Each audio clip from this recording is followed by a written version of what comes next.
relação a esses danos que o fabricante é responsável, não quer dizer que o comerciante sempre vai conseguir se livrar, não. Está registrado no nosso manual, o comerciante às vezes responde pelos danos, por algumas razões. A princípio, então, o dever de indenizar o consumidor pelos danos causados pelos defeitos, né, pelos perigos que foram provocados, é do fabricante. E aí o fabricante só tem esses três argumentos de defesa. Dizer que não colocou o produto no mercado, não foi ele que colocou, que o produto não tem defeito, ou que a culpa é exclusiva do consumidor ou de um terceiro. O comerciante ele poderá, às vezes, ser responsabilizado. E se tratando de produto, por exemplo, perecível, se o defeito e o que provocou o dano decorrer de má conservação do alimento, do produto perecível, aí o comerciante será solidariamente responsável ao fabricante. O fabricante, gente, sempre é responsável. O fabricante nunca sai ali do polo passivo, né? Ele é sempre responsável.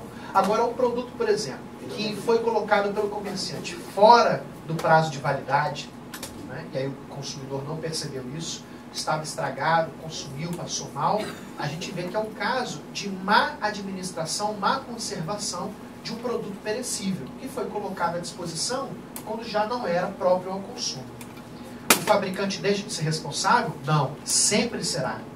Poxa, mas ele não tem culpa nenhuma no caso? Foi o comerciante que colocou, ele continuará sendo responsável porque ele sempre assume o risco do negócio. Mesmo que isso tenha sido provocado pelo comerciante, o problema, o erro. Mas ele sempre assume o risco. Neste caso, o que nós temos é que agora o comerciante estará junto com ele. Será solidariamente responsável. Então, às vezes, nós estamos falando de um determinado produto perecível, que o defeito é que ele está estragado, é um alimento que está com bolor, está contaminado, está com insetos, alguma coisa assim.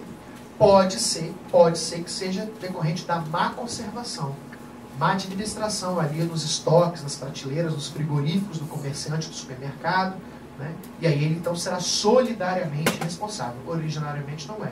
Ou em se tratando de um produto que não tem informação de quem seja o fabricante. Aí é óbvio que o consumidor não tem que adivinhar.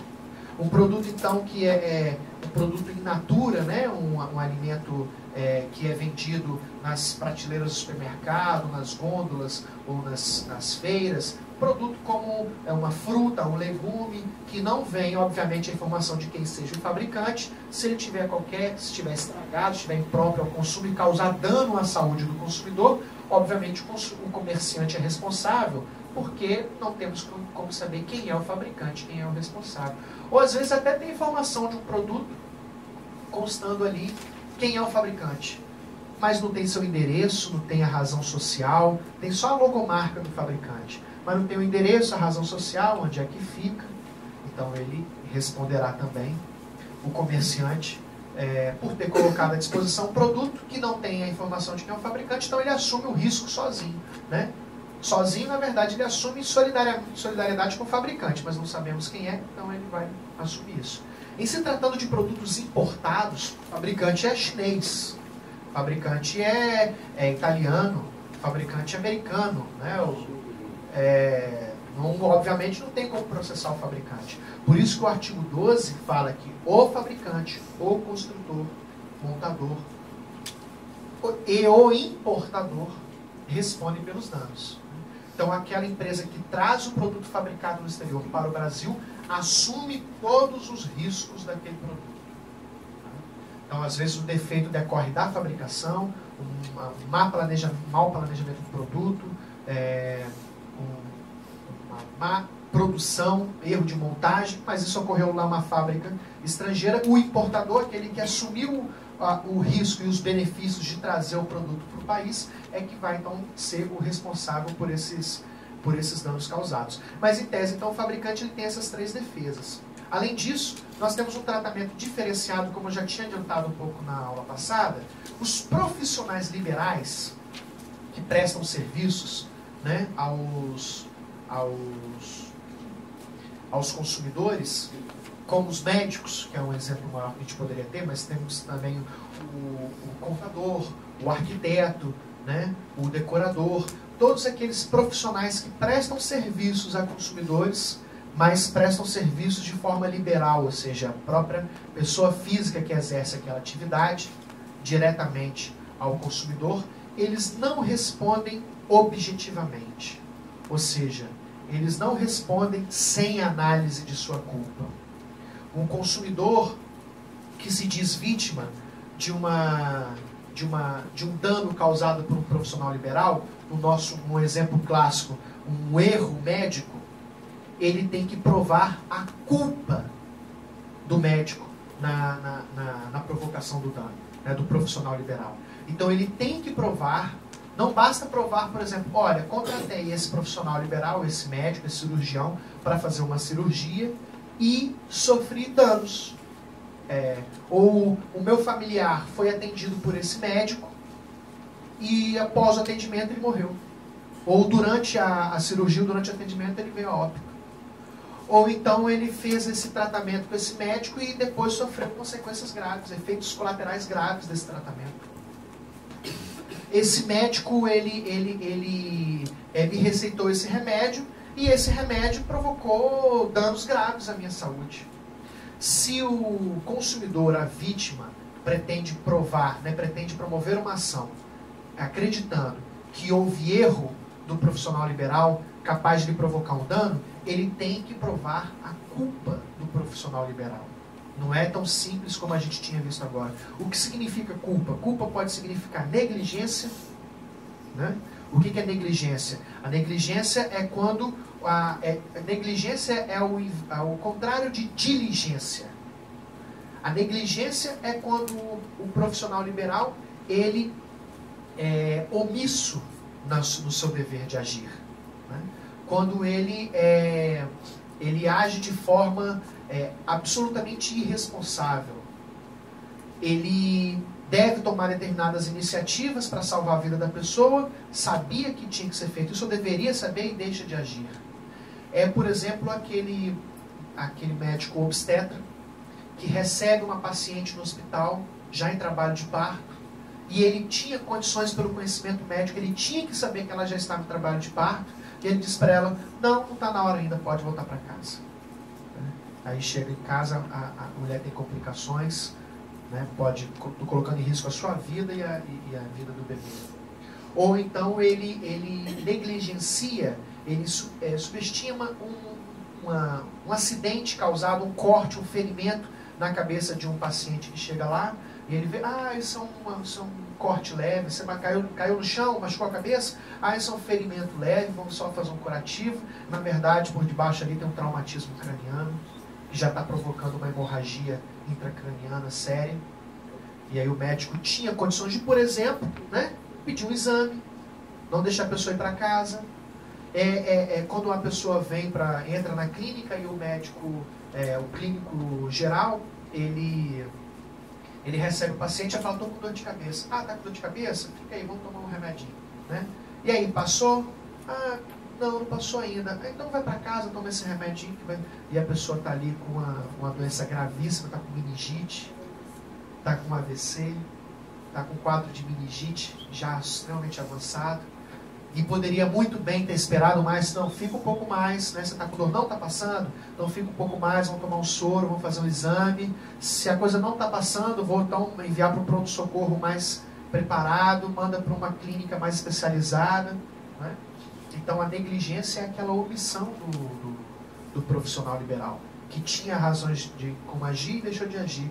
Por exemplo, aquele contador que você contrata para fazer sua declaração de imposto de renda dentro do prazo e passa o prazo, ele não fez a declaração. Sabia que tinha um prazo e esqueci, passou o prazo. Mas é importante que, nesse caso, o Código de Defesa do Consumidor ele foi mais benevolente, ele foi mais leve com os profissionais liberais, e a vítima tem que provar, por A mais B, a culpa do profissional liberal. A culpa pode ser negligência, pode ser também o caso de imperícia.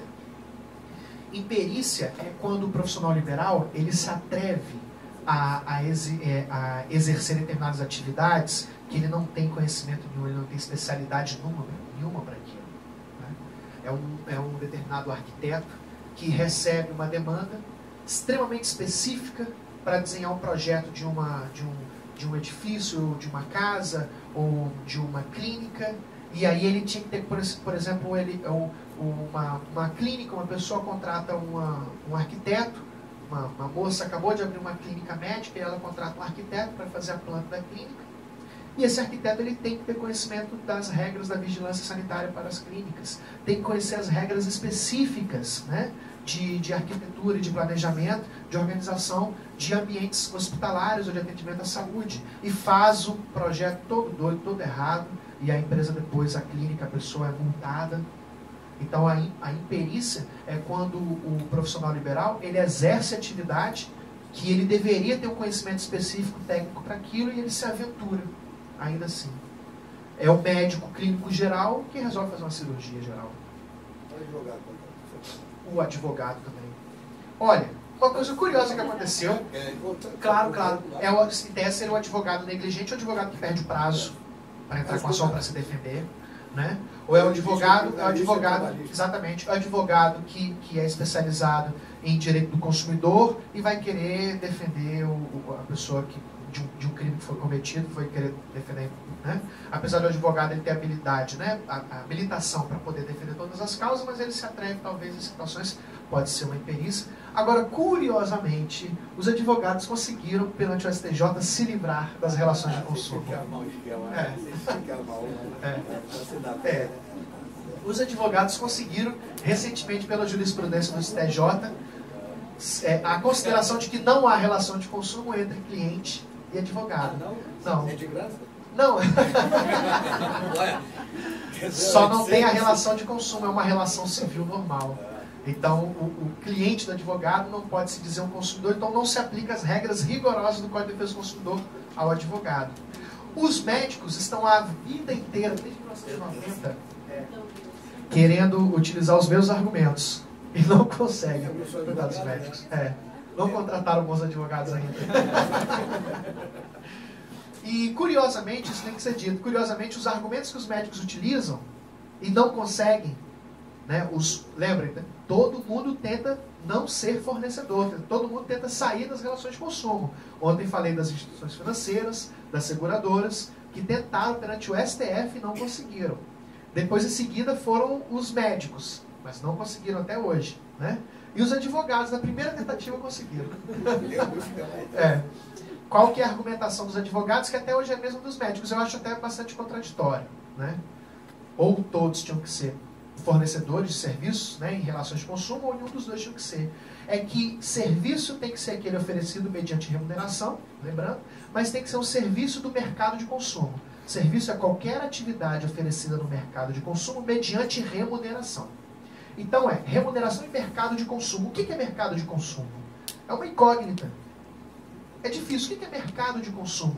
Em tese, mercado de consumo, isso não está escrito em lugar nenhum, mas é uma consideração, né, da doutrina. Mercado de consumo é um mercado de circulação, onde circula bens e serviços destinados aos seus destinatários finais, né? Criados, elaborados para os destinatários finais. Mercado financeiro, circulação de recursos financeiros, circulação de divisas. Mercado de ações, circulação entre compradores e vendedores de ações, de empresas. Mercado de consumo, circulação de produtos e serviços destinados a consumidores. E a ideia de mercado de consumo normalmente está associada a mercado de consumo de massa. Publicidade de produtos e serviços, produção em série, produção em massa. Com base nesses argumentos, os advogados conseguiram considerar que não somos fornecedores. Por quê? Somos proibidos de fazer publicidade. Não podemos fazer. Proibição de fazer publicidade. É proibido. Quem faz publicidade é ilícito. Mas é proibido, é ilícito. Não pode fazer publicidade. Segundo, não tem prestação de massa, serviço de massa. Toda relação de advogado e cliente é normalmente uma relação pessoal. Você contrata diretamente aquele advogado. É proibido haver uma empresa. Eu contrato uma empresa que ela tem advogados para me defender. Proibido. Você tem que contratar ou advogado ou a sociedade de advogados. Né? Mas eu não posso contratar uma empresa que vai me defender, né, por meio de advogados funcionários dela. Isso não pode existir. Então, a advocacia não é um mercado de consumo. Aos médicos vem na mesma ideia. Mas eu também não posso fazer publicidade. né? Pode fazer um pouquinho mais que advogado, porque as regras do Conselho Federal de Medicina são menos rigorosas do que as regras do Estatuto da Ordem, que são rigorosas a não fazer publicidade. Até que eles podem fazer um pouco mais, né? Mas, em tese, não podem fazer publicidade. E a relação médico-paciente sempre é uma relação pessoal também, né? Mas o mesmo argumento não funcionou. Os médicos continuam participando de relações de consumo. Então, nós temos a negligência, mas o exemplo, com a relação que você utilizou, de erro do advogado, cabe perfeitamente para a gente entender o que é negligência, o que é imperícia e o que é também imprudência, né? O que é imprudência? Imprudente é também aquele médico aventureiro, né? A imperícia está relacionada diretamente à questão técnica, né? A questão técnica é aquele médico, o imperito, aquele que tem um conhecimento técnico, né? Ele tem um conhecimento técnico e ele comete erros graves que ele não deveria cometer. A imprudência é o profissional liberal aventureiro. É o profissional liberal que se arrisca, entra numa margem de risco, que ele sabe que aquilo ali é extremamente perigoso, mas ainda assim ele insiste naquela prática. É difícil de provar, gente. É difícil de provar a imprudência ou a imperícia. Porque você tem que provar que o médico, como por exemplo o outro profissional liberal, ele realmente agiu conscientemente, sabendo do perigo que ele poderia ter evitado. Seria um exemplo de uma pessoa que está com certa dor, certo problema de saúde, ela procura um profissional e o profissional fala, olha, isso aí é caso de cirurgia, não tem jeito, é caso de cirurgia. Aí abre a pessoa toda, faz a cirurgia, e aí a cirurgia é uma cirurgia muito arriscada, uma cirurgia muito perigosa, aí acontecem uns efeitos colaterais da cirurgia, uma infecção, que é algo normal que pode acontecer, está fora de controle, e acontece uma infecção generalizada, a pessoa tem um problema sério de saúde, e ela acredita que isso é erro do médico. Ela vai ter que provar que ou o médico errou durante a cirurgia, que ela só vai conseguir fazer isso com uma perícia médica, ou seja, um corpo clínico de médicos convocados por um juiz vão fazer um exame, fazer uma análise para saber se o médico realmente errou na cirurgia, ou poderia provar que é o caso de imprudência, né? O médico, ele fez cirurgia quando não era caso de cirurgia. Então ele expôs seu paciente a um risco desnecessário. Uma junta de peritos poderia dizer naquele caso que, olha, essa situação concreta aqui poderia ser muito bem resolvida com o uso terapêutico, com uma fisioterapia, com o uso de medicamentos. Não era o caso de cirurgia, esse médico colocou seu paciente em risco sem necessidade nenhuma. São provas difíceis de fazer. São provas difíceis das vítimas produzirem. Elas sempre vão precisar de promover ação judicial e sempre vão precisar de peritos médicos para dizer laudos dizendo que o médico errou, ou o profissional liberal, qualquer que seja o outro, errou na prestação do seu serviço. Pode acontecer em alguns casos, pode acontecer, do consumidor conseguir o exercício daquele seu direito básico de acesso à justiça, a inversão do ônus da prova. Para isso, ele tem que apresentar umas alegações para o juiz que sejam um pouco verossímeis. Ou seja, apresentar alguns argumentos que o médico possa pensar assim, o juiz receba aquela argumentação da vítima, né, do consumidor, autor da ação, e pensa, realmente isso aqui pode ter acontecido. E realmente esse consumidor vai ter dificuldade de provar isso. Vai ter muita dificuldade. Então, o médico, o profissional que está sendo acusado, tem muito mais condições de provar em contrário do que a vítima provar que ele errou. Então, eu como juiz, vou inverter o ônus da prova, presumir que o autor consumidor, vítima, está falando é verdade, para que então o médico, o profissional liberal, prove em contrário. Desminta, produza as provas em contrários. Poderá então o juiz inverter o ônus da prova para facilitar a defesa do consumidor com relação aos seus direitos que ele acha que devem ser defendidos, né, para tentar receber alguma indenização. Na responsabilidade pelo serviço, acho que até destaquei alguma coisa com relação a isso no nosso material didático. Na responsabilidade pelo serviço, ali eu dei um exemplo de responsabilidade pelos danos causados pelos produtos. Mas os serviços prestados aos consumidores também podem ser defeituosos. Por exemplo, o serviço de transporte de pessoas que que seja defeituoso, por exemplo, o veículo utilizado seja defeituoso, ou o motorista cometa erros graves, né, na sua condução e provoque danos aos passageiros. A responsabilidade do fornecedor de serviços, não sendo profissional liberal, é objetiva. Então, se eu estou dentro de um ônibus e o transportador aqui dentro da cidade ocorre um acidente grave, como a gente já viu várias vezes, o ônibus vira, o ônibus cai ribanceira abaixo, o ônibus bate num outro veículo, causando um acidente grave aos passageiros, a empresa transportadora responde objetivamente, ou seja, não quero saber de quem é a culpa, pelos danos causados aos consumidores. Pelo Código Civil, inclusive, nem pelo Código de Defesa do Consumidor. O transportador não pode nem alegar que a culpa é de outro motorista, que atravessou a pista, que deu uma freada brusca. Primeiro tem que indenizar os passageiros e depois vai recuperar o prejuízo com o verdadeiro causador do dano. Eu queria fazer uma pergunta bem polêmica para vocês. Que eu falo muito desse exemplo em todos os lugares que eu dou, na jurisprudência do Rio de Janeiro, que era um pouco diferente dos outros estados nesse caso. E aí é uma oportunidade que eu tenho para trazer isso para vocês. Estamos dentro de um ônibus. Dentro de um ônibus. Cada um pagou sua passagem, estamos indo para algum lugar, e entra um assaltante dentro do ônibus. Ele entra, o motorista não consegue saber que aquela pessoa é um assaltante, e ele rouba a gente lá dentro. Anuncia um assalto, leva nossas coisas. Algumas pessoas são até agredidas, então tem até sofreram abalos psicológicos, né?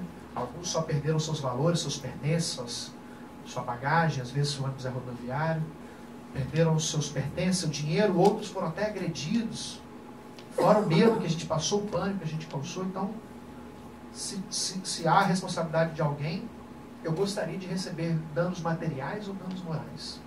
E danos morais por esse problema. A transportadora responde por esses danos? Sim. Responde por esses danos?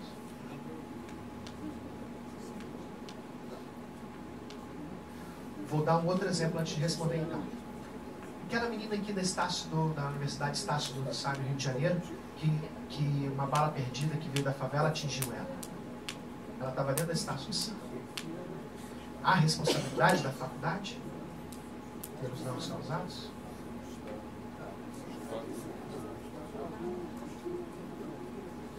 Do Estado não há. Não. O Estado não responde objetivamente pelos danos. Ele tem que garantir a segurança. Mas o Estado não é responsável para garantir o resultado de uma segurança capaz de evitar que você seja assaltado. Ou seja, o Estado não tem o dever nem a obrigação de colocar um sistema de segurança capaz de evitar qualquer tipo de dano que você venha a sofrer. O Estado não tem o dever de ser onipresente. Ele não consegue ser. A gente não pode exigir isso. Esse compromisso do Estado. Ele tem um policial, uma segurança para cada residência, para cada rua, para cada indivíduo. O Estado não. Mas estamos falando de uma relação de consumo. Não é? E nós temos ali o prestador de serviço. No caso do transporte de pessoas. No caso da pedrada do metrô. Está no metrô, a pessoa está no metrô e uma pessoa joga a pedra do lado de fora. Há responsabilidade?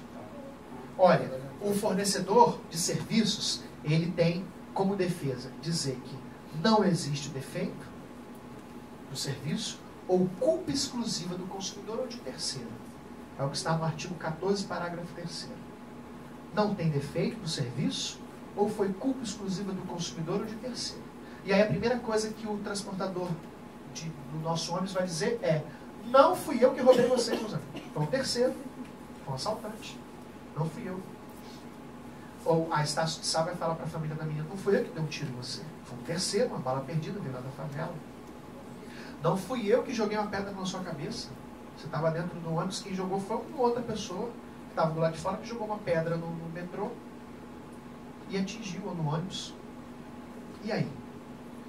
O Código de Defesa do Consumidor não falou expressamente numa excludente conhecida, famosa, que é o caso fortuito e a força maior. Já ouviram falar? Caso fortuito e força maior. caso fortuito em força maior, em tese, são excludentes de responsabilidade. Quando você sofre um dano em decorrência de um caso fortuito de uma força maior, ninguém te indeniza. É uma fatalidade.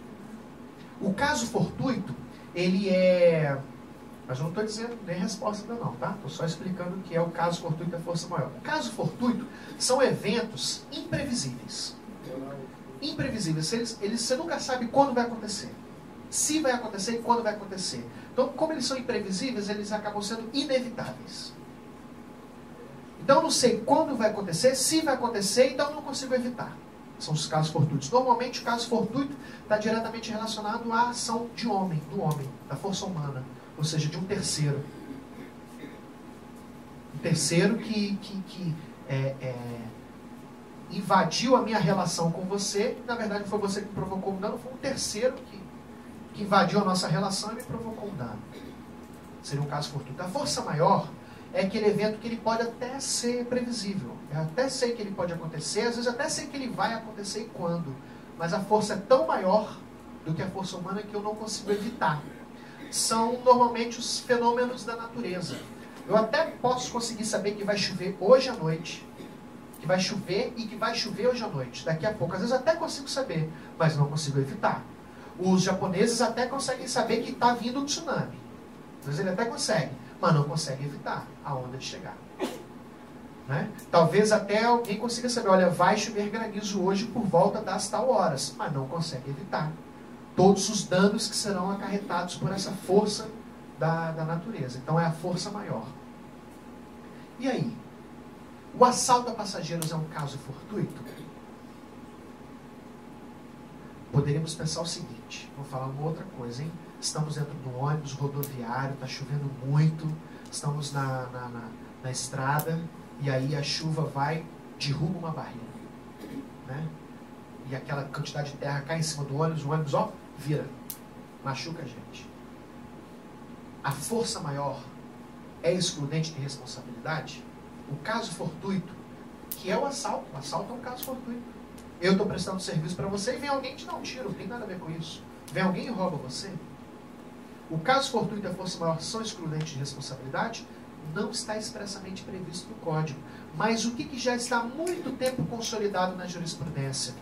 A teoria do risco é que vai nos responder. Olha, o fornecedor, ele não assume o risco da sua atividade?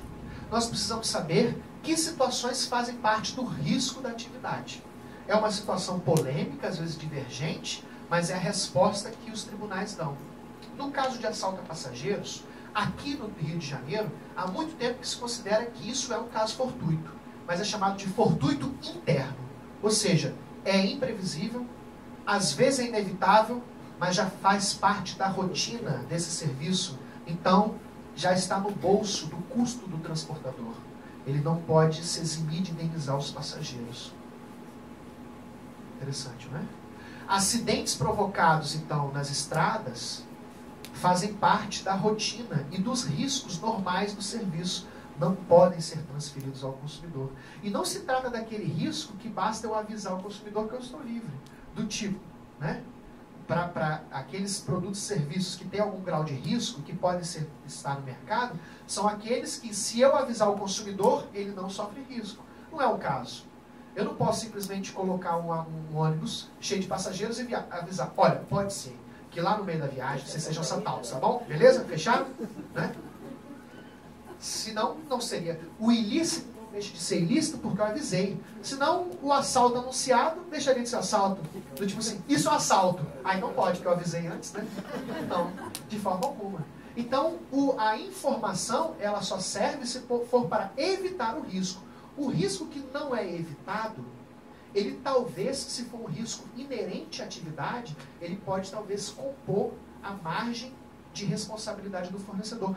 Os tribunais do Rio de Janeiro entendem que o assalto a passageiro, a pedra que é lançada no metrô, já são tão corriqueiros, tão reincidentes, que já fazem parte do risco financeiro da empresa.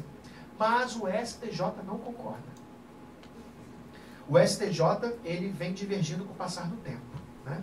As ações que começam no Rio de Janeiro, normalmente aqui no Tribunal do Rio de Janeiro, as empresas são condenadas. Mas se a empresa chega até o STJ, lá ela consegue reformar. Tem conseguido. Algumas vezes. Por quê? Porque lá no STJ eles entendem que não, isso não é um fortuito interno, é um fortuito externo. Eu não posso acreditar que isso, né, o ministro do STJ, que isso faz parte do risco da atividade. Então é polêmico, é bastante polêmico. Algumas situações já são pacíficas na jurisprudência. O caso de acidentes provocados nas estradas fazem parte do risco da atividade do transportador. Aviação aérea.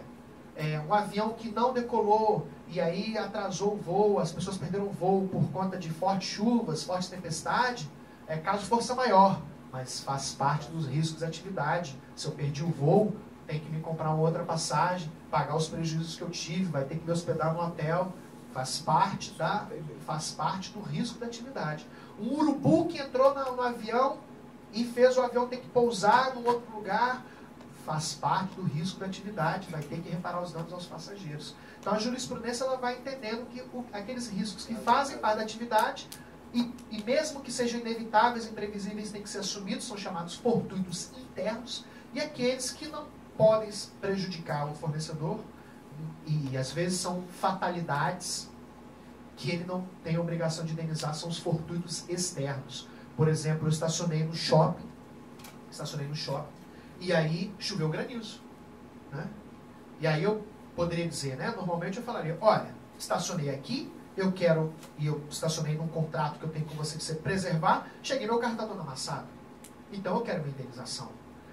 Trata-se de um caso de força maior que a jurisprudência entende que não faz parte das rotinas, né, dos riscos desse estacionamento, desse shopping. Então, uma fatalidade que todos terão que assumir esse prejuízo.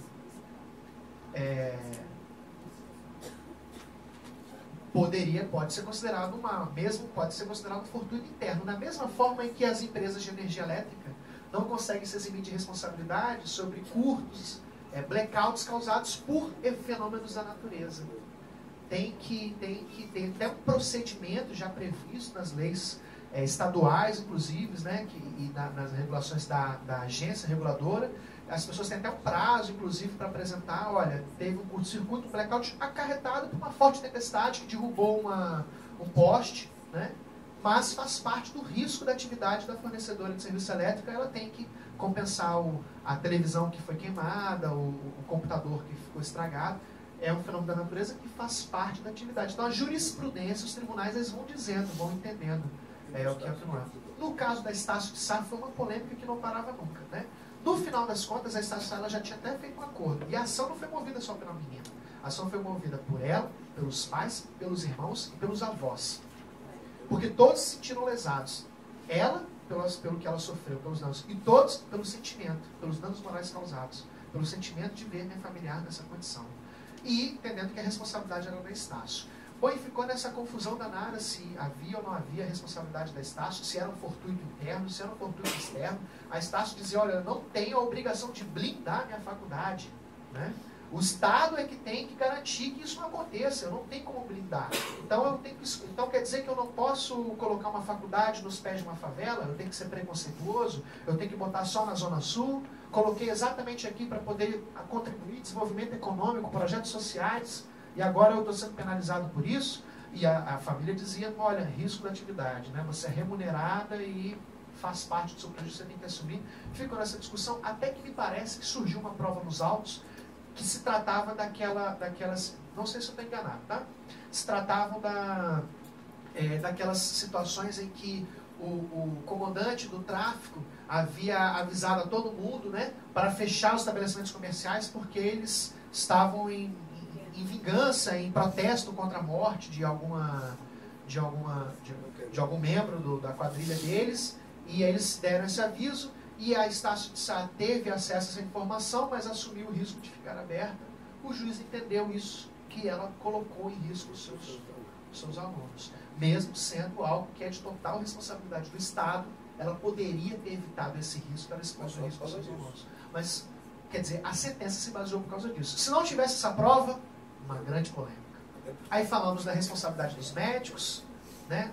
E agora vamos à responsabilidade pelos vícios do produto, né?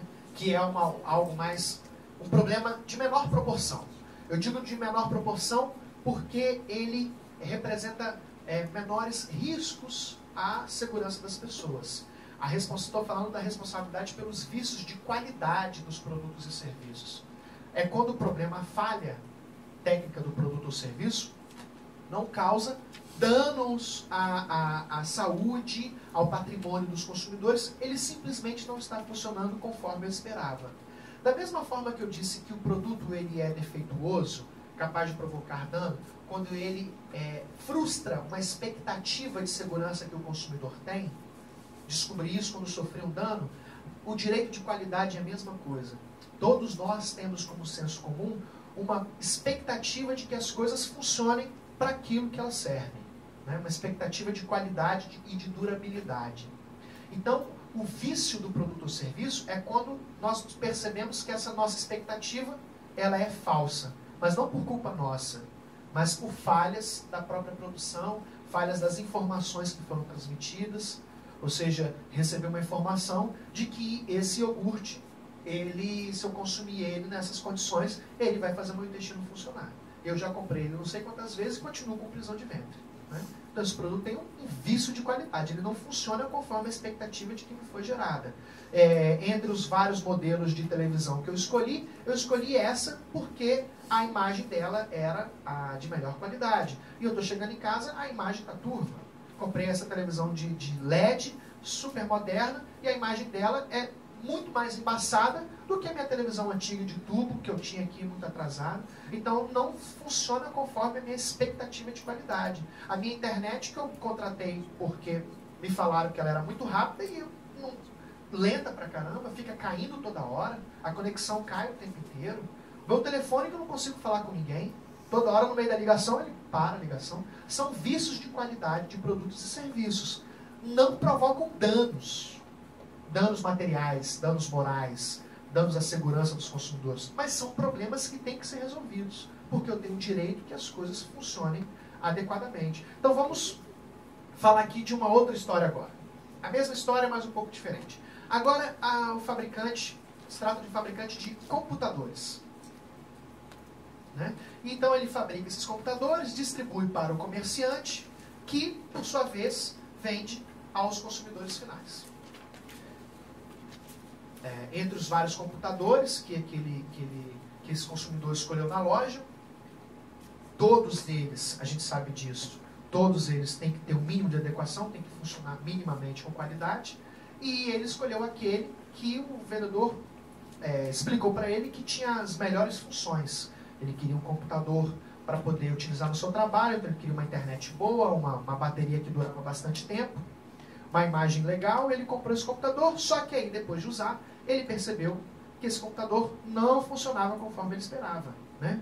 Por exemplo, não ficava ligado nem em 30 segundos, a bateria não suportava, ele carregava, e aí a bateria caía toda hora. Ou então a internet, que ele tinha internet wireless, mas não pega nenhum sinal de wireless. Todo lugar que ele vai, tem lá o wireless, ele sabe que está ligado, está funcionando, todo mundo está aqui conectado e o computador dele não está. Então tem um vício de qualidade. Quem responde pelos vícios de qualidade, gente? Fabricante. Quem responde pelos vícios? Os dois, né? Só o fabricante? Não, os dois. Ou os dois? Os dois. O artigo 18 do CDC, ele deu um tratamento diferente no caso de vícios de produtos. Né? E no caso de vícios de serviço. Quando a gente viu até agora na responsabilidade pelos danos, os problemas mais graves, a gente leu aqui expressamente, o artigo 12 disse que o fabricante, o construtor, o importador responde pelos danos. Agora, veja só na página 10 do nosso manual que tem o artigo 18. Qual foi a escolha do texto do legislador, da lei? Os fornecedores respondem solidariamente pelos danos, respondem pelos vícios, desculpa, pelos vícios. Os fornecedores respondem pelos vícios. Se ele fala os fornecedores, ele está dizendo toda a cadeia de produção. Todos os fornecedores, porque fornecedores são todos que exercem atividades de colocar um produto nas mãos do consumidor. Desde aquele que fabrica, que constrói, que monta, até aquele que comercializa. Né?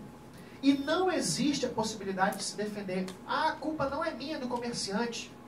A culpa veio lá da fabricação. Sabe por quê? Porque eu vendi para você ele embalado na caixa, não foi? Não te entreguei embalado na caixa? Você até assinou uma declaração dizendo que ele estava perfeito, que eu te entreguei ele funcionando. Então a culpa não é minha, o vício é oculto, é de uma peça lá que nem eu tinha como saber. No caso de vícios, o legislador preferiu que todos assumissem o risco, independente se a culpa é sua ou não. A responsabilidade pelo vício é objetiva. O fabricante, por sua vez, não tem como se defender dizendo, olha, eu entreguei ali perfeitamente para o comerciante, entreguei funcionando. Olha aqui, ele até assinou uma declaração. Declaro que recebi esses computadores para vender em perfeito estado, não podendo reclamar do fabricante. Aqui, consumidor, você vai ter que reclamar só do comerciante, porque foi ele que colocou as caixas tudo empilhadas, né? E eu falei para não empilhar, ficou tudo empilhado, aí amassou o computador e por isso que estragou. A culpa é dele, de forma alguma. Não existe defesas nesse sentido. Todos assumem um risco. Então, aquela coisa que a gente vivencia muito, né? Comprei meu computador. Aí, sou eu ali, viu? Olha lá. Tá de terno, gravata até. Aí, fui lá. Onde eu fui? Eu vou lá no fabricante? Lá na Zona Franca de Manaus? Não vou. Vou lá, moro lá no Espírito Santo. O fabricante está aqui no Rio de Janeiro. Vou vir aqui? Não vou de jeito nenhum. Não vou botar. Coloca dentro do Sedex, manda para o fabricante que ele conserta. Não vou. Vou lá no Shopping Vitória. Vou lá na loja, no comércio onde eu comprei lá na minha cidade.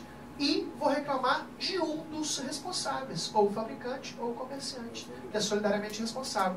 Se eu chego lá na loja e o comerciante fala, olha, não, aqui é o seguinte, a gente tem um prazo de troca de 3 dias, né? Já passaram, já uma semana, agora você tem que ir lá na assistência técnica ou liga para o saque de forma alguma. Você, meu amigo comerciante, é solidariamente responsável pelos vícios. Comprei aqui, estou devolvendo para você dar um jeito. Você vai dar um jeito. Não, mas olha, eu vendi perfeitamente para você. Você é solidariamente responsável, não importa. Testei aqui na loja, realmente está funcionando, mas era um vício oculto, que se manifestou só depois do uso. E todos respondem solidariamente pelos vícios. Tem prazo? Para reclamar? No caso do... Vamos ver agora. Quais são os direitos, então, que o consumidor tem, que ele pode exigir? Quais são os direitos? Volta. Quais são os direitos que nós temos? Dinheiro de volta?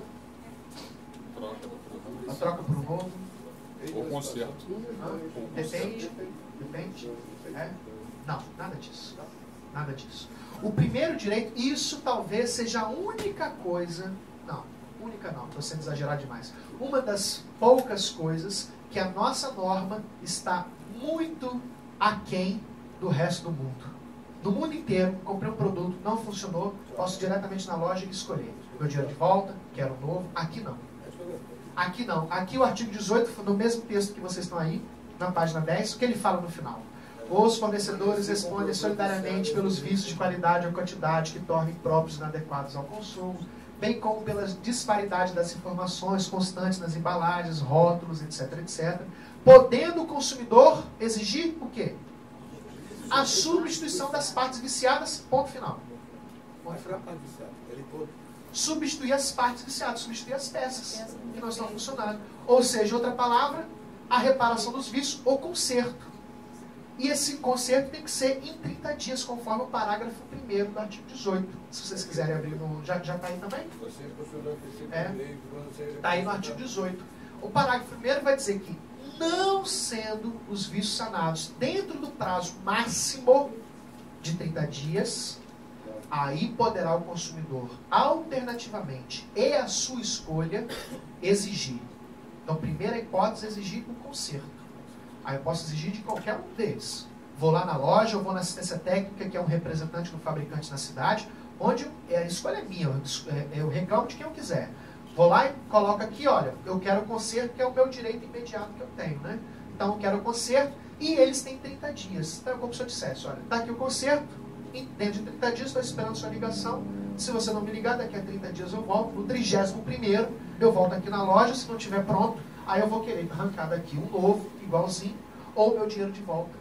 Ou então, o consumidor que escolhe. É o consumidor que escolhe.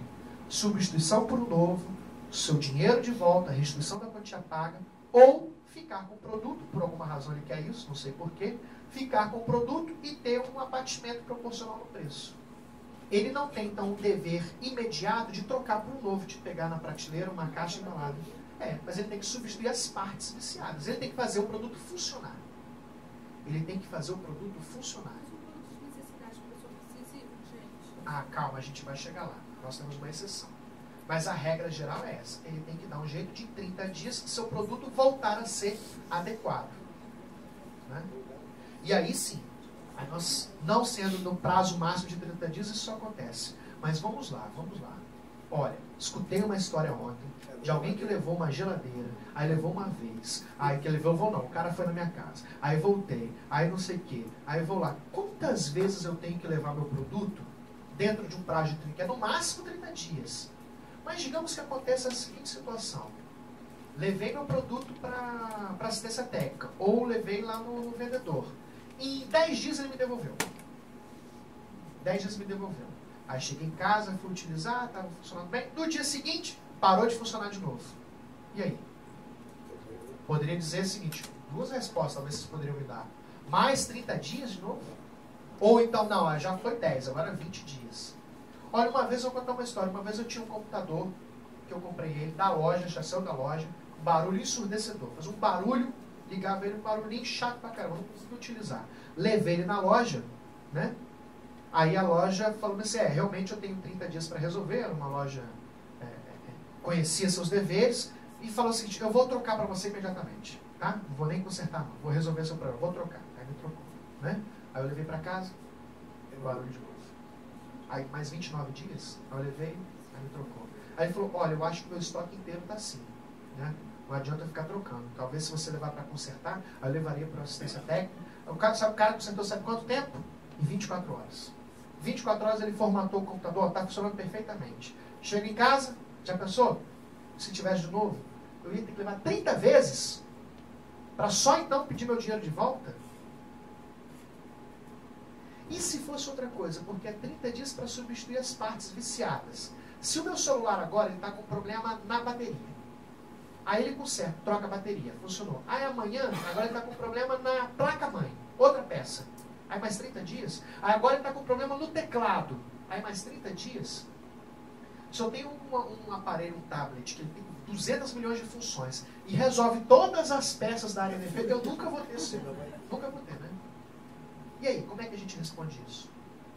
O fornecedor, ele tem, no máximo, uma única oportunidade, e nessa única oportunidade é de 30 dias, e só uma, de tentar consertar seu produto. No máximo. Se ele devolveu em 5 dias, já acabou. Claro. Ele tem uma oportunidade de, em 30 dias, conseguir consertar. Se não está defeito. Exatamente. Mas se for outra peça, não importa, eu quero ele funcionando. Já acabou. Aí tem que consertar na hora ou não. Não, ele já tem que, se eu quiser, qualquer uma das alternativas. Não sendo sanado o vício no prazo máximo de 30 dias, obviamente isso tem que ser entendido uma única oportunidade que ele tem. E essa única oportunidade tem uma duração única de 30 dias transcorridos. É como se fosse o seguinte, imagine que eu sou seu advogado, e aí eu tenho 10 dias para entrar com recurso na justiça. 10 dias para entrar com recurso lá para recorrer da decisão que o juiz deu improcedente para você, a gente não concorda, vamos entrar com recurso. Aí eu tenho 10 dias no máximo. Eu sou muito rápido, muito diligente, entro com esse recurso em 5 dias. Mas aí quando chega no 6º, 7º dia, eu falo, esqueci de colocar o negócio lá. Vou lá, excelência, juiz, olha só, esqueci de colocar, como eu botei em 5 dias, eu tenho 5 dias de crédito, me dá de volta. Não, a gente chama isso de preclusão. Acabou. Preclusão consumativa. O que significa? Você já gastou a sua oportunidade. Você já teve a sua oportunidade, você gastou. Então você teve a oportunidade de consertar em 30 dias. Me devolveu em 5, gastou. Se aparecer um outro vício, não importa. O meu direito é que ele funcione. Você teve uma oportunidade de funcionar. O risco é seu. Poxa, mas eu não sabia que ele tinha... Olha, primeiro que não era nem para ter parado de funcionar. Né? Já está pegando boi que a lei deixou você consertar. No resto do mundo, é só no Brasil e na África do Sul. No resto do mundo, tudo troca ou devolve dinheiro. Né? É estabelecido na lei. Na nossa, é a única que é... Isso vale para conserto também? Conserto? Não produto em garantia? Não. O conserto, os vícios do serviço estão estabelecidos no artigo 20. Quando eu contratei um cara para uma empresa para fazer um conserto de um produto meu, né, já é um produto velho, que eu estou pagando para ele consertar, ou um serviço de pintura, de reforma na minha casa, ele também tem que garantir a qualidade e a durabilidade desse resultado, né? Se o bem continua ainda, o serviço não se mostrou efetivo, porque contratei para consertar, mas continua com problema, contratei para fazer uma reforma, mas está cheio de rachadura, contratei para pintar e está cheio de mancha, vícios do serviço, eu tenho direito à reexecução do serviço, ou meu dinheiro de volta. Não tem prazo para isso, é imediatamente. No caso de vícios de serviço, tá? Ele tem imediatamente o dever de refazer o serviço, então consertar, ou me devolver o dinheiro, já que não me serviu de nada, ou fico com a pintura manchada mesmo e me dá um desconto proporcional, já que eu vou ter que contratar outra pessoa. Escolha sempre do consumidor.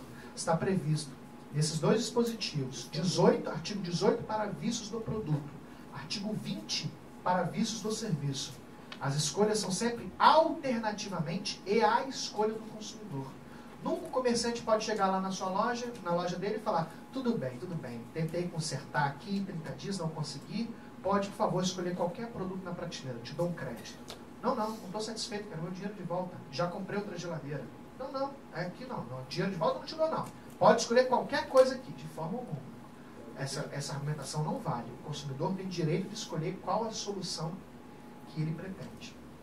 Né? Aí nós vamos aqui sim, um exemplo. Qual o prazo para o consumidor reclamar? Nós vamos chegar lá. É o prazo decadencial. Pode deixar que nós vamos chegar lá. O artigo 18, parágrafo 3º do CDC, estabelece uma exceção a isso. Ou seja, no que diz respeito a produtos com vício, que você não precisa submeter seu bem ao conserto. A partir do momento que o vício se manifestou, você já pode exigir imediatamente um desses 3 direitos à sua escolha. Trocar por um novo, devolver o dinheiro, ou um desconto, devolução de parte do que você pagou, né? Um desconto proporcional. Quando se tratar de produtos essenciais, ou quando se tratar de vícios tão extensos, mas tão comprometedores, que o conserto vai com certeza comprometer a qualidade futura ou o valor do bem. Produtos essenciais não tem o conceito na lei. Não tem. E aí, há bastante tempo, os órgãos de defesa do consumidor têm se reunido para discutir um rol de produtos essenciais. E até demandam ao Congresso Nacional que reforme essa parte do código para dizer qual é o conceito de produto essencial para a gente poder entender. Como ainda não existe esse parâmetro legal, a gente compara produto essencial com serviço essencial, que a gente já conhece. O que é o serviço essencial? A gente já sabe. São aqueles serviços que são essenciais, imprescindíveis para a dignidade, a manutenção da qualidade mínima de vida das pessoas, que nem em situação de greve podem ser interrompidos. Lembram? Nem em situação de greve podem ser interrompidos. Serviços essenciais. Então, em comparação, o que seria o produto essencial? É aquele produto que eu adquiri que é essencial para a minha dignidade, essencial para o mínimo de manutenção, do mínimo de qualidade de vida da minha casa, para a minha família, ou da minha vida, e eu não posso ser privado dele durante 30 dias. Como é que eu vou ficar 30 dias sem uma geladeira? Onde eu vou guardar a minha alface? Porque se eu comprei uma geladeira, normalmente, é porque a outra já estava velha, eu já, para botar a nova, eu já joguei a velha fora. Ou já dei um destino para ela. Né? Normalmente é assim. Normalmente o padrão médio do brasileiro comprou uma nova, não é para ter as duas. Ainda mais hoje em dia, com essa energia elétrica mais cara, e também com o nosso compromisso de também ter uma economia sustentável. Né? Mas não é o padrão termos 2 geladeiras.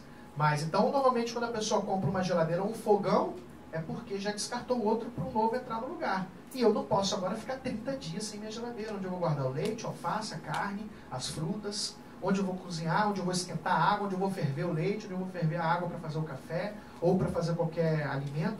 Então, fogão e geladeira são os produtos clássicos que ninguém discute, que eles são essenciais para todo cidadão. Então, são produtos que eu não preciso submetê-lo ao conserto. Em tese, eu posso, então, a partir do momento que a geladeira, comprei, ela parou de funcionar, eu já posso imediatamente exigir dos fornecedores meu dinheiro de volta a uma nova. Porque eu quero uma solução imediata. É uma lógica normal do legislador, né? dá uma solução imediata porque a pessoa não pode ficar sem esse produto essencial. Devolve o dinheiro logo para ele comprar uma nova, numa outra loja, ou troca por um novo, para ele poder funcionar. Hã? Não existe essa previsão legal. Poderia ser? Poderia. Você poderia aceitar? Sim. Mas se nós considerarmos esses produtos, geladeira, fogão, como essenciais, você em tese não está obrigado a aceitar essa proposta. Entendeu? A grande discussão é porque a lei não diz o que é produto essencial. Então há muita discussão se o aparelho celular, telefone celular, é produto essencial. Muitos dizem que sim, não tem como ficar. Eu, por exemplo, trabalho como profissional liberal, meu telefone celular, os meus clientes só têm meu telefone celular, as pessoas só me acham no telefone celular, não posso ficar 48 horas sem celular. Então eu quero meu dinheiro de volta imediatamente ou trocar por um novo. Mas já é polêmico, outros dizem não. Você vive sem aparelho celular tranquilamente. Você não vai morrer, você não vai passar mal, sua dignidade não será afetada sem um aparelho celular. Né? Então ele não é essencial. Então é uma polêmica. E muitos dizem que o taxista, em relação ao seu veículo, é um produto essencial, ele não pode ficar sem o seu carro. Né? Então, mas aí o produto essencial então, teria que ser analisado em cada caso concreto, em cada consumidor, é um conceito genérico. Não sabemos responder, não temos essa resposta. Tá? As empresas aceitam geladeira e fogão como produtos essenciais? Na prática? Dificilmente. Não aceitam nem quando não são essenciais, quanto mais quando são essenciais. Na prática, dificilmente. Né? Então, estou falando de situações em que a pessoa pode conseguir uma liminar com antecipação de tutela na justiça. Né? E estou falando de situações em que o órgão de defesa do consumidor poderia, então, fiscalizar e penalizar a empresa que se recusa a trocar imediatamente um produto essencial ou devolver imediatamente a quantia paga. Né? Mas é o que eu disse, né? Nós não temos o conceito do que seria produto essencial. Geladeira e fogão ninguém discute. Ou então, a outra exceção prevista nesse parágrafo 3º do artigo 18 é quando os vícios forem tão extensos, tão grandes, que não adianta consertar. Né? É uma joia, uma aliança, que você tem que dar uma rachadura. Não tem como consertar uma aliança, um anel de ouro, só trocando por um novo, só fazendo de novo. Não tem conserto. Não, aí, obviamente, estou falando de vícios de qualidade decorrentes das falhas, né? Da produção ou das falhas de manutenção, distribuição ou da informação prestada. Mau uso é culpa exclusiva do consumidor. Não existe responsabilidade, claro. É sempre ônus do fornecedor provar que é mau uso do consumidor. Sempre ele tem um ônus. Vai ter que se virar e provar que aquilo decorre de mau uso. Uma blusa que você comprou ontem, né? E agora você já percebe que ela já está descosturando toda, um vestido, uma sandália, um sapato que o solado já está descolando já imediatamente no primeiro uso, não tem conserto. Não adianta levar para o fabricante, nunca vai ficar a mesma coisa, né? Alguns produtos, para eles voltarem ao normal, só fazendo de novo, porque qualquer conserto seria um remendo, uma gambiarra. E nós não somos obrigados a aceitar esse comprometimento. Um caso interessante, que vai muita justiça, é o caso de veículos novos, que a falha, o vício é no motor do carro. O motor bateu, por falha de fabricação. Né? E aí qual a solução? Trocar a parte viciada, que seria motor. Mas todo mundo sabe que quando você compra um carro, que obviamente depois você vai querer vendê-lo no final, a primeira coisa que o mecânico ou o comprador vai ver é se o motor é original. Se o motor for substituído, ele vê facilmente se seu carro perde a valorização. Nesse caso, nós estamos falando então de um vício cujo conserto compromete o valor normal desse. E você poderia então pedir imediatamente: não vou aceitar a troca do motor, porque isso compromete o valor do meu veículo futuro. Eu já vi um caso que o moço tinha uma carreta, um caminhãozinho, e aí ele estava batendo, fazendo muito barulho. Tremia as portas, tremia o para-brisa, o carro fazia barulho, eles trocavam o para-brisa, consertavam e não adiantava, e ele estava nessa inquietude, qual que é o problema? E aí até que chegaram à conclusão, a concessionária falou: olha, rapaz, o negócio é o seguinte, a falha é no chassi do carro. E queriam consertar o carro dele. Ele falou: não, você vai trocar o chassi do carro? Vai trocar o esqueleto De forma alguma, jamais ficará a mesma coisa. Não tem como você voltar um carro, desmontar ele, montar ele de novo e me dizer que ele vai ficar na mesma qualidade. De forma alguma, não aceito, eu quero um novo, ou o dinheiro de volta. Né? A escolha do consumidor. No caso, ele queria o dinheiro de volta, não queria nem o novo carro, já não confiava na fabricação. Se esse vem errado, o outro não vai vir, né? Já que a produção sempre é em série. Vamos falar então dos prazos decadenciais que nós temos. E é algo talvez, muitos de vocês já conheçam algumas ideias que eu vou falar, mas outros vão surpreender que tem uma questão muito interessante. E aí vai lá. Qual que é o prazo para reclamar? Né? Nem tinha lembrado que eu tinha colocado essa chamada dele perguntando, né? Qual o prazo que o consumidor tem para reclamar de vícios de produtos e serviços? Antes disso, só recapitulando, ações de reparação de danos, quando você quer uma indenização porque aquele defeito do produto te causou um dano, eu já falei para vocês, o prazo é de 5 anos, a contar do momento em que você conhece o dano e sabe quem é o responsável por aquele produto ou aquele serviço. Né? Então, uma ação de uma indenização por danos morais ou danos materiais causados por um produto que me machucou, me feriu, né? O prazo que eu tenho para promover a ação, para receber essa indenização, para pedir essa indenização, é um prazo de 5 anos, a contar do conhecimento do dano e de sua autoria. Ou então, contratei um profissional liberal, médico, considero que ele cometeu um erro grave por negligência, imprudência ou imperícia, que me causou um dano. O prazo é de 5 anos a contar do momento que eu sei que sofri um dano. Né? Porque às vezes pode acontecer, e é comum. Às vezes eu já estou sofrendo dano há um tempão e não sei disso. Como, por exemplo, acontece no uso de um determinado medicamento, que é extremamente nocivo à saúde, eu não sabia disso, já estou consumindo ele há uns 2, 3 anos, já contraí uma doença já há 1 ano atrás, não estou sabendo disso, ela só se manifestou agora, uma cirrose ou algum problema sério no meu fígado, pelo consumo excessivo daquele medicamento. Na bula não falava nada disso, eu não tinha como saber, só agora que eu soube que estou sofrendo dano. É a partir de agora que começa a contar meu prazo de 5 anos para pleitear uma indenização por esses danos causados por esses defeitos. Agora, outra situação. Com relação à responsabilidade pelos vícios, o direito de reclamar pelos vícios dos produtos e serviços, ou seja, de exigir o conserto do produto, ou de exigir a devolução da quantia paga, a troca por um novo, ou no caso de serviços, o direito de exigir que refaça o serviço ou me devolva o dinheiro, esses prazos estão estabelecidos no artigo 26 do Código de Defesa do Consumidor. É um prazo de 30 ou de 90 dias, dependendo de ser produtos duráveis ou não duráveis. Produtos duráveis são aqueles produtos que eles não se esgotam na medida do seu uso. É o meu carro, meu apartamento, a minha roupa, os meus eletrodomésticos. Eles têm um desgaste natural, né, das suas partes na medida do seu uso, mas eles não vão perdendo sua matéria na medida em que eu vou utilizando eles. Eu vou utilizando e eles têm que continuar existindo. Produto não durável é aquele produto alimentício, o medicamento, o cosmético, o shampoo, a bebida, que na medida do meu consumo ele vai deixando de existir. O combustível, né, do meu carro, o óleo do meu carro, são produtos que vão deixando de existir, perdendo sua composição, se desgastando imediatamente na medida do seu consumo. Os produtos duráveis, então, o prazo para o consumidor reclamar é de 90 dias. E os produtos não duráveis, de 30 dias. Mas tão pouquinho tempo, a contar de quanto? Quando começa a contar esse prazo? A contar do momento em que o vício se manifesta. A contar do momento em que o vício se manifesta.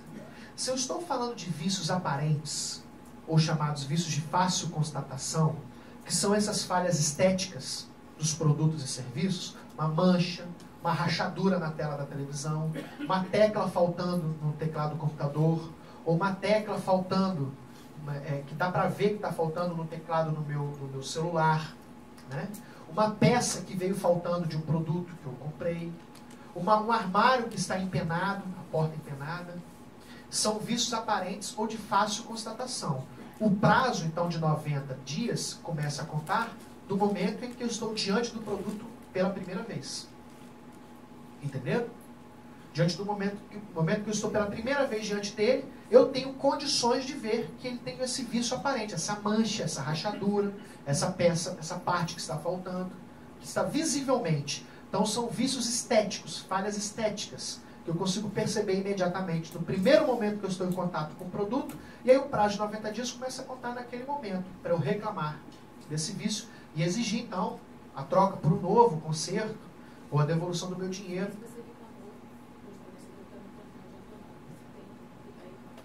Perfeito. A partir do momento que você reclama, o prazo fica obstado, né? Ele fica interrompido.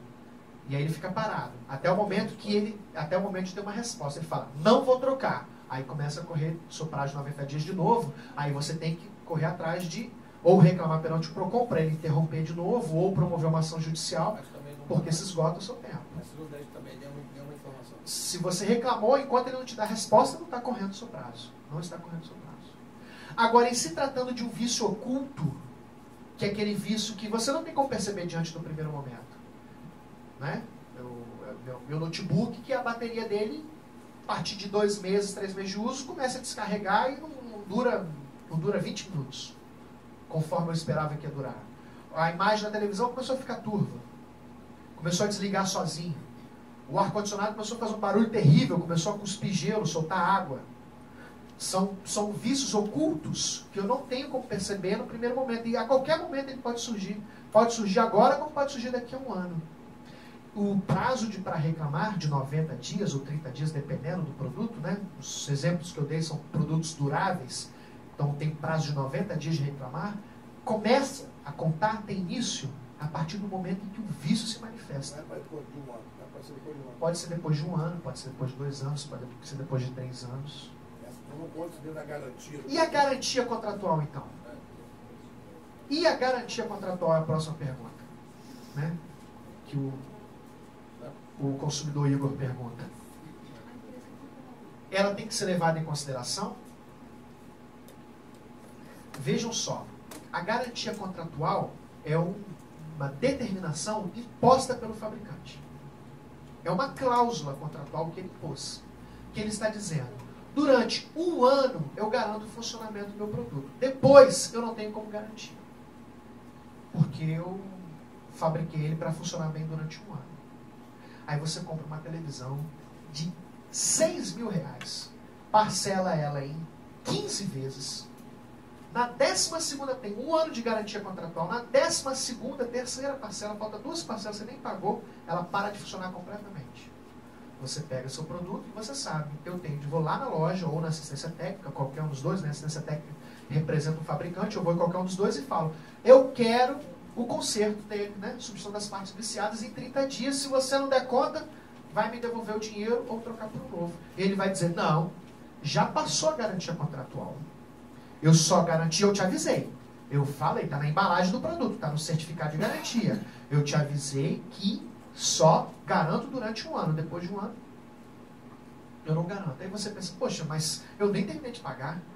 Eu tanto não concordo com essa garantia contratual, o fornecedor, eu tanto tenho uma expectativa, paguei caro, escolhi entre todas, essa de R$6.000, que eu queria que ela funcionasse durante até a próxima Copa, pelo menos, que eu paguei caro por conta disso, que eu parcelei ela em 14 vezes. Ou seja, parcelei ela num prazo maior do que o tempo de duração. E outra coisa, eu duvido que tenha um brasileiro em sã consciência que pagaria R$6.000 para uma televisão funcionar durante 1 ano. Isso é um absurdo. Como é que a gente fica? Porque nós estamos numa contradição. Primeiro, o consumidor quer uma expectativa de duração cada vez maior. Eu, pelo menos, quero que minhas coisas durem eternamente. Se eu compro meu carro agora, eu quero que ele dure pelo menos 30 anos, para não ter que comprar outro. Por outro lado, a sociedade do consumo, como a gente viu desde o nosso primeiro momento, tem uma outra premissa. As coisas funcionarem cada vez menos, mais descartáveis. Então tem 2 interesses, né, conflitantes. O Código de Defesa do Consumidor não estabelece um prazo mínimo de duração dos produtos. Ele só dá uma resposta. O consumidor tem o direito de reclamar a partir do momento em que o vício se manifesta. E aí, como é que nós ficamos? É óbvio que se você for nos fornecedores, eles vão se recusar. Mas nós temos um entendimento atual jurisprudencial muito interessante. O Código de Defesa do Consumidor estabelece no artigo 50 uma coisa. A garantia contratual é complementar à legal. Ou seja, já falei isso para vocês, qualquer regra contratual, qualquer norma, qualquer promoção, oferta feita pelo fornecedor nunca pode ser limitadora dos direitos. Sempre tem que ser um plus, sempre tem que ser mais, dar mais benefício do que a lei, nunca menos. Então a garantia contratual, ela serve se for para ser complementar a legal, mais do que a lei, nunca tirar direitos. E também diz para você o seguinte, um fornecedor de serviço de estacionamento não pode chegar e dizer o seguinte, né? Olha, está aqui o meu serviço, você me paga por isso, mas eu não garanto a segurança dele, nem a qualidade. Não respondo pelos objetos que forem roubados aí dentro do seu carro, não. Não respondo pelos arranhões que fizeram no seu carro. É válida essa cláusula? Não, porque nenhuma cláusula contratual pode se contrapor ao Código de Defesa do Consumidor. O que diz o artigo 51? Exatamente isso que eu estou falando. É nula de pleno direito a cláusula contratual que, dois pontos, aí vem várias. A primeira, cláusula abusiva, portanto é nula de pleno direito. Aquela que impossibilite, exonere ou atenue a responsabilidade do fornecedor por vícios de qualquer natureza dos produtos e serviços. A jurisprudência mais atual tem entendido que a cláusula no certificado de garantia contratual que determina a responsabilidade do fornecedor no tempo, ela pode ser limitadora dos deveres dele. Ela cria um limite aos direitos do consumidor que a lei não garantiu, porque a lei diz que podemos reclamar sempre a contar do momento que o vício se manifesta. E não disse até quando que o produto tem que durar. Mas diz que eu posso reclamar sempre em 90 ou 30 dias a contar do dia que o vício se manifesta, que é quando eu descobri que ele tem uma falha de concepção. Né? E, obviamente, eu posso, então, promover essa ação judicial para reclamar, já que ele está se recusando a consertar, declarando ao juiz que, olha, não concordo com essa cláusula e, conforme o artigo 50 e o artigo 51 do CDC, ela é nula, porque ela é uma forma do fornecedor, do fabricante, do comerciante, se eximir de responsabilidade no tempo. Porque é lógico que ele vai dizer que o seu produto dure o menos possível. Hoje ele fala que é 1, amanhã é 6, amanhã é 3, amanhã é 2 dias. Quanto mais o tempo passar, menos os fornecedores querem que durem os produtos. Faz parte da lógica da sociedade de consumo de massa. Mas a nossa expectativa de qualidade e de durabilidade não está na mão dos fornecedores. Está na mão de nós, da sociedade de consumidores. Cabe ao juiz, então, entender se no caso concreto ainda dá tempo de você reclamar, ou seja, se essa durabilidade do produto que você está reclamando é legítima. Por exemplo, comprei minha televisão de R$6.000, com 1 ano e 2 meses ela parou de funcionar. Eu tenho certeza que qualquer juiz vai concordar que, olha, nenhuma televisão de R$6.000 ou qualquer seja o seu valor pode ter sido fabricada para durar apenas 1 ano. Isso não é produto descartável. Tem que ter uma durabilidade mínima. Portanto, essa cláusula contratual que limita a responsabilidade do fabricante durante 1 ano é nula de pleno direito. É nula. Né? Depois de 20 anos de uso. Oi? Depois de 10, 20 anos de uso. Agora, é claro que aí nós... Poxa, mas até quando será? Então, até quando? Daqui a 10 anos posso reclamar dos vícios do meu carro? Daqui a 20 anos posso reclamar da minha geladeira? A lei não determinou isso no tempo. Então, o que tem acontecido é a jurisprudência, os juízes vão analisar no caso concreto se essa expectativa de durabilidade que você está alegando, de quero que funcione pelo menos uns 5 anos, pelo menos uns 3 anos, se é legítimo ou não é. Seguindo parâmetros, de novo, da cabeça dele. Né? Parâmetros dos costumes, das experiências, porque os juízes eles têm total legitimidade de julgar na omissão da lei conforme os costumes, as experiências pessoais dele e da sociedade. Na omissão da lei, o juiz tem que julgar. Ele vai julgar de acordo com suas máximas de experiência. Existem várias propostas de lei perante o Congresso Nacional, projetos de lei para alterar o código e criar, então, para dar uma segurança tanto para os consumidores, mas também para os fornecedores, porque agora eu estou dizendo que eles não sabem até quando eles vão ser responsáveis pelos vícios, já que a lei não fala, e se eles falam, pode ser considerado nulo. Então, existe projeto de lei para mais ou menos determinar. Na União Europeia, tem um prazo estabelecido, 2 anos. 2 anos mínimos. Durante 2 anos, se o fornecedor não deu nenhuma garantia contratual, durante 2 anos, dentro desse prazo, a partir do início do uso, a partir da compra, os consumidores podem reclamar pelos vícios do produto. O prazo de 90 dias deles lá na Europa é 6 meses, é maior. Mas sempre dentro de no máximo 2 anos de uso do produto. E aí o fabricante pode estender isso para 3 anos, para 4 anos, né? Só que se lá acontece o seguinte, se lá na União Europeia, se após os 2 anos o consumidor ele está reclamando que o produto parou de funcionar, não quer dizer que ele perdeu o direito, né? Ele pode reclamar, mas aí é ele que tem que provar que o produto, né, tem um defeito de fábrica, um vício de fabricação. O que nós estamos dizendo aqui? A nossa aplicação da lei, o que está posto no Código de Defesa do Consumidor, é o seguinte: todos temos uma expectativa legítima de qualidade e durabilidade. Isso está de acordo com a nossa experiência, os nossos costumes. Portanto, o fabricante não pode simplesmente impor e querer valer um prazo de garantia contratual. Ela é válida desde que esteja em conformidade com as expectativas normais da sociedade de consumidores. E o juiz vai julgar, pode julgar quem está certo. A cláusula estabelecida pelo fornecedor ou a expectativa do consumidor que quer que funcione mais.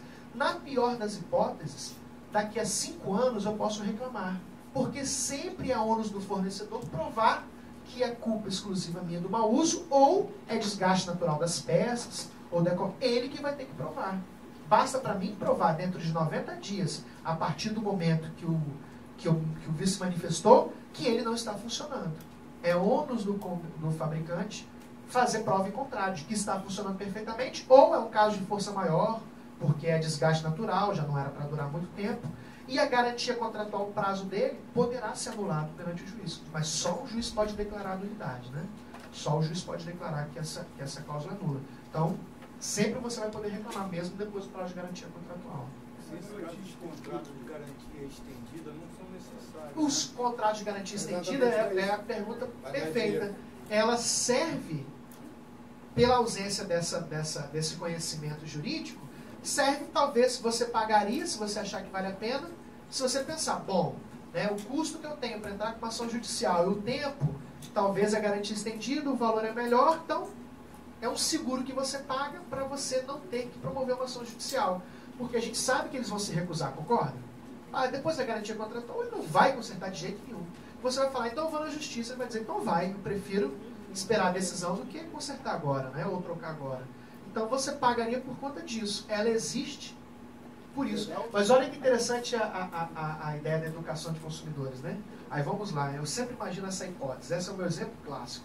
Você imagine se todo mundo conhecesse seus direitos e conhecesse tudo que a gente está falando. Toda vez, e a gente sabe hoje que as grandes varejistas, elas nem ganham mais lucro, nem tem mais lucro na venda dos produtos. Elas têm lucro nos financiamentos, né? Nas vendas financiadas, e nos seguros, né, de que a garantia estendida é um contrato de seguro. A margem de lucro de uma televisão é R$1, é centavos que elas ganham. Todo lucro está em cima disso. Por isso que o vendedor fica, não quer uma garantia estendida, não quer financiar, não quer um não sei o quê, não quer uma instalação na sua casa. É aí que eles lucram com a atividade. Mas você imagina se todo vendedor, coitado, chegasse para você e falasse, não quer uma garantia estendida? E todo consumidor falasse para ele, olha, o artigo 18 diz que eu tenho o direito de reclamar, e o 26 diz que os 90 dias começam a contar na data que o vício se manifesta.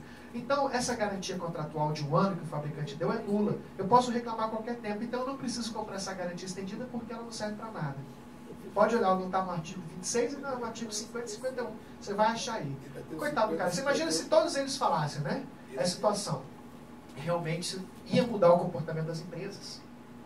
Porque os comerciantes iam pressionar os fabricantes para que deem prazo de garantia menores ou melhores, ou sei lá, faz alguma coisa porque eu já estou perdendo meu lucro, porque eu não estou vendendo mais garantia estendida. Já que realmente ela é algo para o desconhecido, né? Aquele que não é informado sobre os seus direitos é que vai acabar comprando. Ou o que não quer entrar na justiça paga por isso. Mas faz todo sentido isso.